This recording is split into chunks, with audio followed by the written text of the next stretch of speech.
What does it mean to live life to the fullest, train to your potential, and perform at your best? Leave nothing on the table. That's a non-negotiable, is that I strive to be better every day. Because if I'm not on top of my game, how's anybody else going to follow me down the road? Keep demanding more of yourself to live up to that potential and to stay hungry. Training is progress. You know, when I look at the word training, I think of steps, baby steps to get somewhere that you want to be. And that is basically your life journey. It's a mindset in itself, man. It's like, it's not just about, I know that for you, a lot of that's about the physical, but we're constantly in training, whether it's growing our skill sets, whether it's growing our physical bodies, whether it's growing our relationships, whatever. And all of that's a training ground. And that kind of goes back to the mindset that we just talked about. You underestimate yourself and you don't even start. But then once you start, you often surpass what you thought you could do. Perform at your best, mate. That's sort of what life is all about. You know, I want to have the knowledge, I want to have the fitness, the health, the ambition and drive that no matter what comes along, when that next phone call comes, I can just say yes. I don't have to worry. Just go and do it. Hey guys, welcome to this episode of the Live, Train, Perform podcast. I'm your host, Shaun Kober, and joining me today is Jon Le Tocq, otherwise known as JLT. Welcome to the episode, mate. How you doing, mate? Good to see you again. Very well. Yeah, you too, bro. So this is one of my Coach's Corner episodes or conversations where I sit down with good coaches in the industry, friends, colleagues that I respect, and just have a general conversation with them, shoot the shit. So for anyone listening, it's a little bit of a fly on the wall type of conversation. So JLT's been kind enough to join us today, and we're going to be going through some FAQs. Now, when these episodes drop, I'm going to split these. It's going to be about an hour's conversation, and I'll split these conversations up over probably 2 to 3, maybe 4 segments. But when these episodes drop, it's going to be right smack bang in the middle of the festive season. So the first episode's actually going to drop the day before Christmas, and then the next 2 episodes will drop between Christmas, New Year's. And if there's a fourth one, if we get to that, then that'll drop right after New Year's. So, mate, that's what I want to talk about, is how people can kind of navigate the festive season and, give them some hints, tips, tricks, strategies to get them through the festive season, navigate through a fairly, can be a difficult time in people's lives when they go through the festive season and they don't have any strategies. So, mate, I'm excited to have a chat to you and dig into all things health and fitness. Yeah, I'm excited. Where do you want to start on Christmas then? Mate, let's start with who you are first. Yeah, well, I mean, I've been doing this now, 2020? I think we're all losing track of what year it is, but 10 years ago now was when I came back to Guernsey, which a lot of your listeners probably have no idea where that is. It's actually a tiny island between England and France. It comes under Britain, and I started fitness camps back in 2010 when they were only just becoming a thing. At that point, group fitness was your body pumps, stuff that was going on in the gym. And I've always come back, I'm a bit like yourself, I've come from more of a strength and conditioning background, a sports background. And my aim has always been, how do we marry up the stuff that we know works for athletes and sports people, but bring it into the arena for Joe Average, which it's a very powerful thing if you can figure it out. But it obviously can be very difficult, and that's been my journey along the way. So much has happened. This is probably the fourth sort of manifestation of Stormforce Fitness now. And we've got about 150 members on our group stuff. Personal training. I've also trained athletes and sports teams along the way. Done a lot myself. Kind of individually cycled across Australia, which I know will be a bit of a. Oh, did you say cycle across it? That's normally what I get. It's like, was that a motorbike? But no, I've done a lot of crazy challenges like that, and that's given me, in my opinion anyway, a kind of unique outlook on how to train people, and how, where to start from, how we progress people, and really, which is something we're going to get into very much on this podcast, is no one is the same. We all, I think as coaches, we all want to find that one way to do things. Like even this question here about Christmas, there'll be somebody going, all right, this guy's going to tell me that magic Christmas plan, and they're probably going to be sadly disappointed. But, that's really what I've discovered, is that everybody is very, very different, and you have to be willing as a coach to look at things on an individual basis, take what I call the non-negotiables, and then sort of splay those out depending what you're dealing with. So yeah, there's been a lot of stuff going on in the 10 years. Obviously I met you out in Thailand. I did have a gym. I'd opened a full-on gym in our town centre here, and to cut a long story short, the building broke and I lost a lot of money and just went, right, fuck it, I'm going to go travelling and then decide what happens from there, which is why I spent a bit of time out in Thailand and Bali and doing all of that. So that's also helped me on the mindset level, which is something we need to cover as always. That almost feeling like a failure, wondering what other people are thinking about you, and ultimately just going, look, this is my life. I need to decide how it's going to work and how it's going to pan out from here. Stop blaming things and blaming other people, and decide what the future is going to look like. So that's pretty much me in a nutshell. Yeah, man, there's a lot of things that you brought up then that are very relevant. But that's a good point. The first thing I want to start with is, I've spoken to you about this before, and that's why I wanted to get you on. This is the Coach's Corner, which we just talk shit, have an honest conversation. And I always say, man, like any good coach is, we're going to follow principles. We might use different methods to get that person from point A to point B. We're going to take slightly different paths, but at the end of the day, we work within parameters. This is my left of arc, this is my right of arc, and as long as I stick within them, like I follow the principles, and the methods that I use need to be applied to the individual. As you said, like any fucking good coach, man, if somebody asks me a question on nutrition or training or lifestyle or health and wellness, like anything, my answer is always, it depends. It depends. I was just going to say that, yeah. Yeah, man. And I think it's important for people to understand that as coaches, if you've got a fucking good coach and, you ask them a question, they're going to ask you 5 questions before they can give you any advice, because they need to gather the data, they need to gather the information, they need to get an understanding of where you're at right now and where you want to get to, so then they can help you fill in or close that gap. Anything to add to that?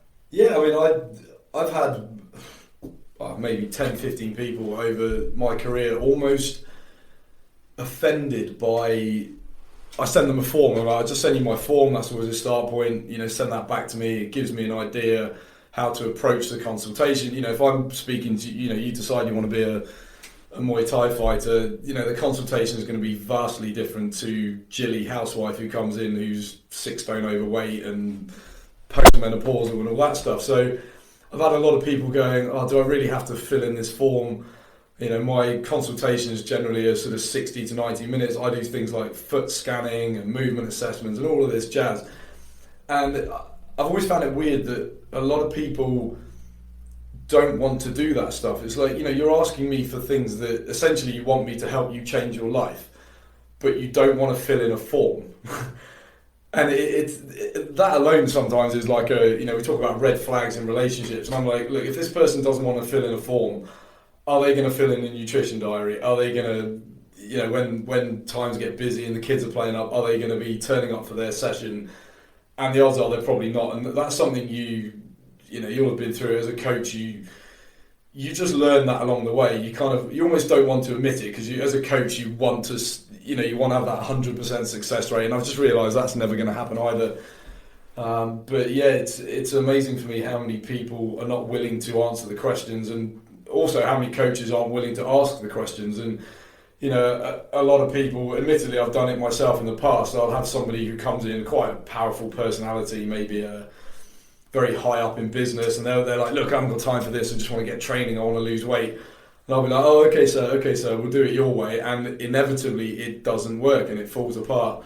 And I think sometimes as well, there seems to be like I don't know if it's a lack of respect for fitness professionals, to use a term, but if you go to an osteopath, you go to a physio, you almost expect them to ask you questions and assess and do all these kind of things. And yet when it comes to nutrition and training programs, there's like this mentality that just give me it, click your fingers, give me that program that works, I'll do it. And do you know, I wish it worked like that, because my life would be easier. I'd make a lot more money. It would take me a lot less time, but it just doesn't work like that. So I think that that's going to be the foundation for a lot of the stuff we're going to talk about today. Is what are the right questions?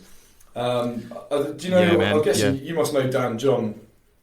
Yes. Yeah, fortunately, I managed to get a bit of time with him at his house once over in Utah, and we had some good conversations. Oh, wow. And he said one of the biggest mistakes, or one of the biggest things people don't seem to understand, is that when you look at I call them Joe Average, an athlete, is that an athlete will be crystal clear about point B. The guys you deal with, like Petr Yan, I want to win UFC title, boom, end of story. There's nothing else to it. Even like a runner, they'll be, I want to get my 10k time down to 34 minutes 20 because that's the county record, whatever it might be. They know point B.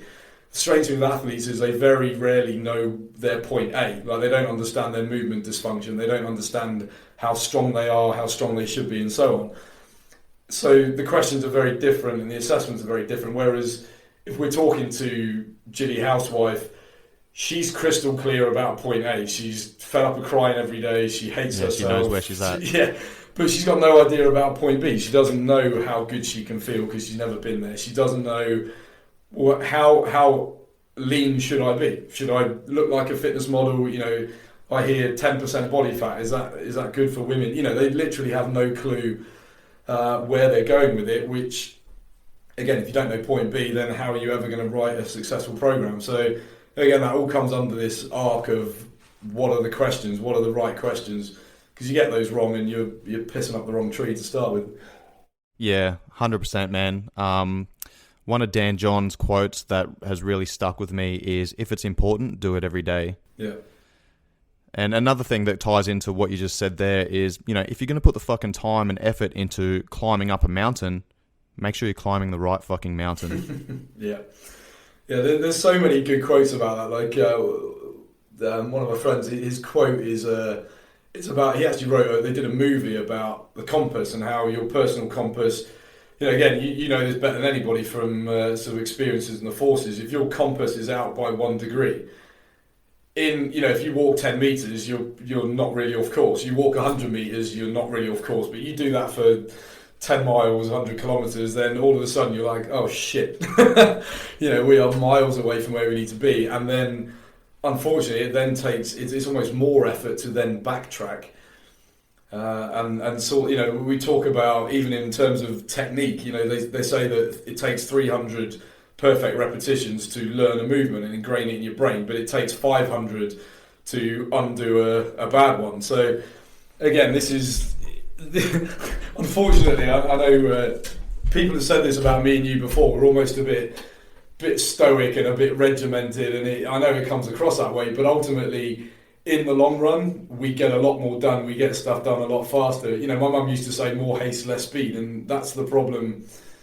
For a lot of people in all sorts of, whether it is nutritional training, they want to get to the end before they've taken the first few steps, and that's why it doesn't work. Yeah, and that's why they find themselves in this like perpetual fucking cycle. Yeah. Where they take a couple of steps forward and then take a couple of steps back, and a year later they're still doing the same fucking thing, and they're no better off than what they were, or potentially even worse off than what they were. Yeah, and that stuff is just getting worse and worse. Like now with social media and everything, you're just constantly exposed to the pro. In sports terms, it's the professionals. It's the I keep coming back to the fighting because obviously that's what you're doing. People see what the pros are doing. It's easy, Tiger, for instance, you turn up there for your holiday and you see what the pros are doing. It's like, oh, I'm going to do that. It's like, you have no idea. You have no idea the basics that they have drilled a billion times before.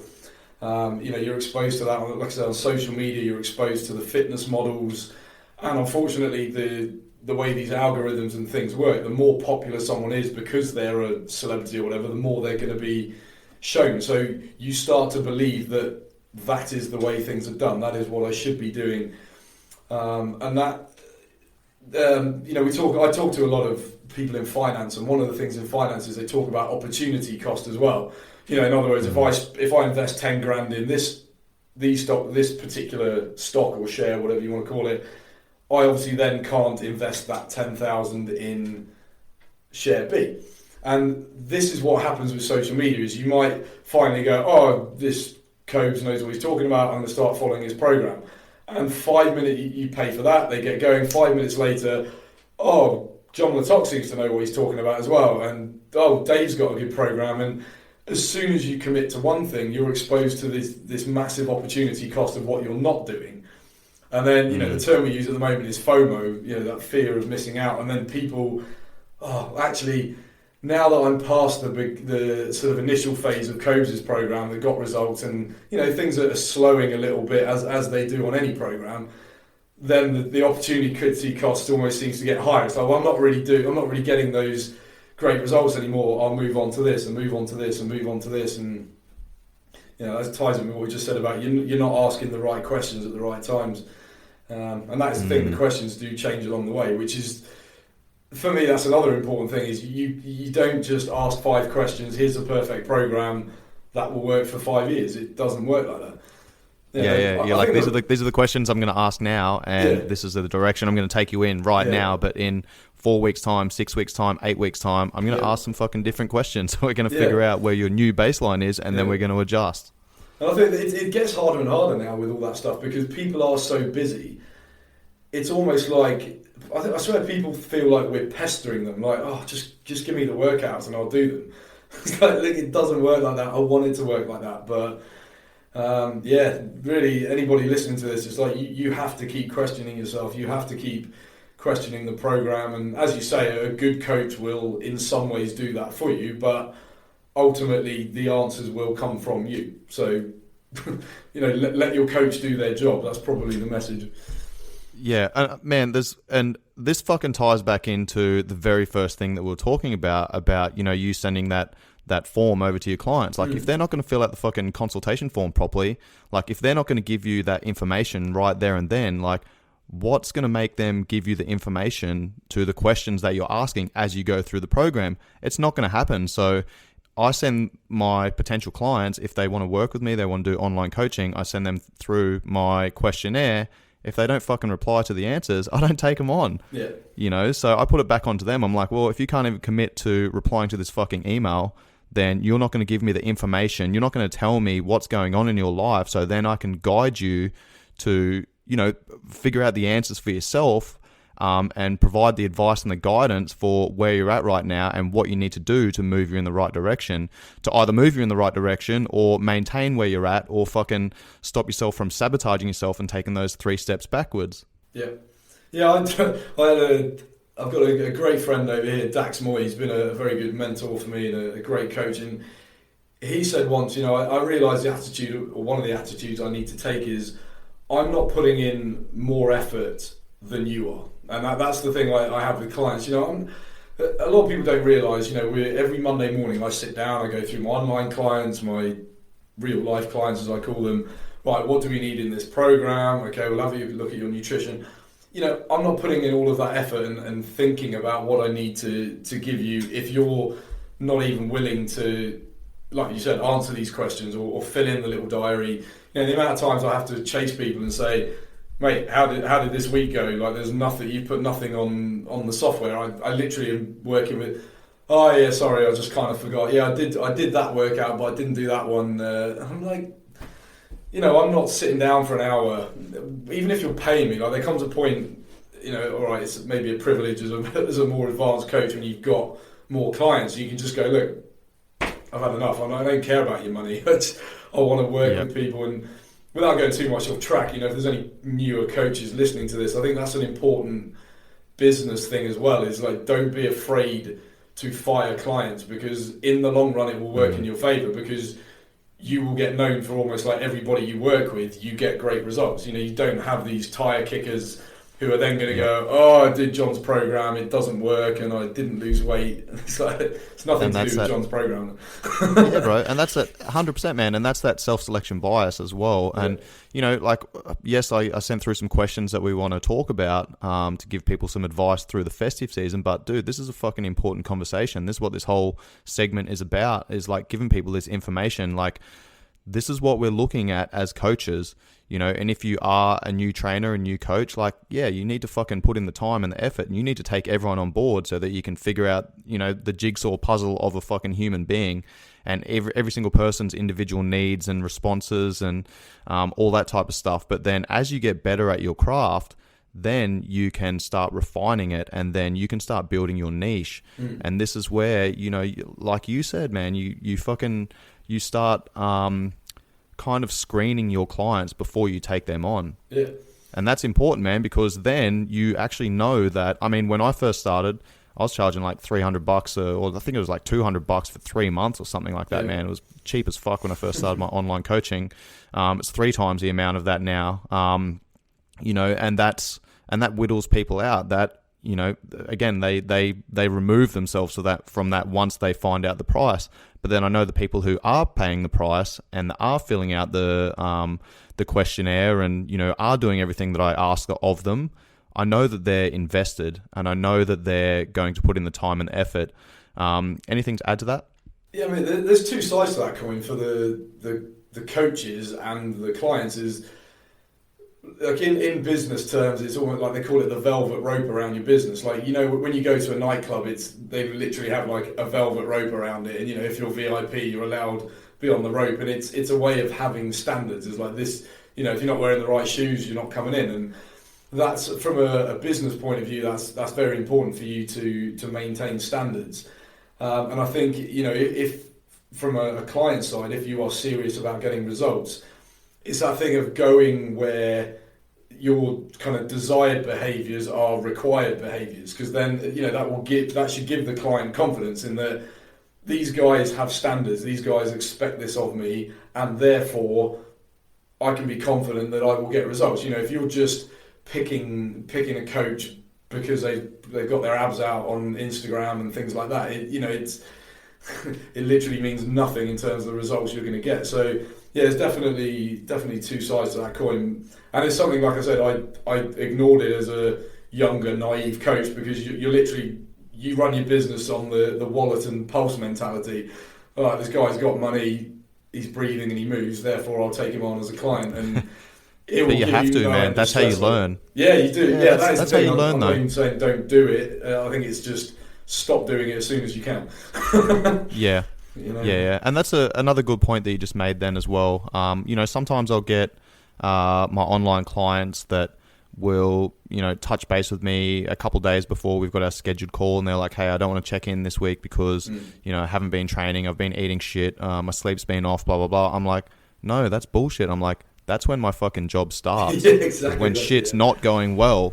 You know, if you get one of these fucking programs from an influencer or someone who doesn't really know what the fuck they're talking about or don't really care about you as a client, like, they're not going to be able to help you when the stars don't align. Like, it's easy to fucking coach when things are going well, right? But our job starts when life gets in the way, man. Yeah, for sure. Like, I mean, this was something, you know, we were talking about the mistakes people make, and I think when it comes to the approach you're going to take, I say there's like 3 ways of doing this. You can take a goal-based approach, you can take a process-based approach, and you can take an identity-based approach. And for me, the problem we have these days is most people have a goal-based approach, in that, I see Kober's on the internet and he's got a 6-pack, I want to look like that.